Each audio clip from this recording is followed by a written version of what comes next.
Due to my parents' continued health issues, as well as my husband's, I could use the $200. My parents are unable to go to get groceries or medications due to their reduced immune systems, so that falls to me.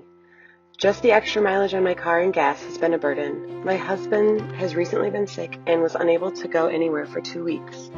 I know COVID has been hard for almost everyone, but it has been exceptionally difficult in my household.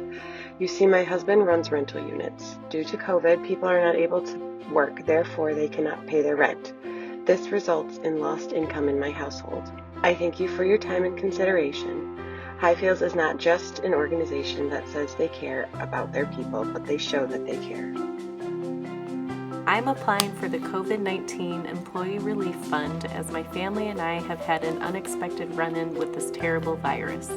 In February, I was exposed and contracted COVID-19. It is important to also add that in early January, I found out that my partner and I are expecting our first child. Luckily, I was encouraged to take off as much time as I needed and to work remotely until further notice. Unfortunately, my partner has had to work face-to-face since the pandemic began, and because of my positive COVID-19 test, he was required to quarantine for 14 days. He has had to take this time unpaid, therefore we will lose roughly 2 full weeks of expected income.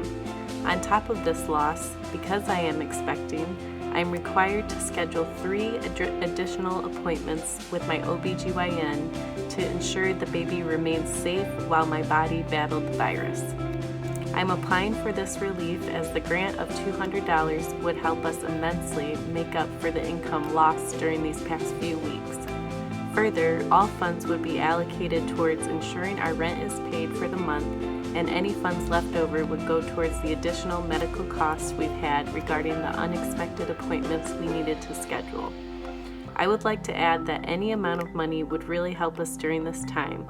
We didn't expect to be in this vulnerable position, but my partner and I are both so grateful for the opportunity to be considered. The past year has been difficult for my family. My husband was laid off at the beginning of the pandemic, and I started working from home, which means my mileage income was drastically decreased or gone at times. Our family's bills increased during this time with 4 kids at home full-time. We have had an increase in our food, electricity, and propane bills. Our kids continue to be home regularly due to their school schedule and some chronic health conditions. I am requesting $200 in assistance for the food costs for our family. We currently are spending about $300 a week in food. This includes breakfast, lunches, dinner, and snacks. We have several children with special diets due to chronic health conditions. These funds would be appreciated at any time. I would be very thankful for this assistance. I have worked at Highfields for 10 years and love my job. The pandemic has made my job very challenging at times during this pandemic. I feel like we have been a lifeline to our clients going through this and a very valuable support to them and their families. I am very proud to have served as a member of the Highfields team during this difficult time. I'm asking for $200 to help pay for additional daycare costs as soon as the funds are available. Due to COVID-19, my children have only been able to attend school on a hybrid schedule. They are in school 2 days a week for in-person learning, and the other 3 school days, they are in full-day childcare while I'm working. Over the fall and winter, their school did all virtual learning, which meant twice the amount of childcare. The cost of those full days of childcare has really added up, and any assistance would be appreciated.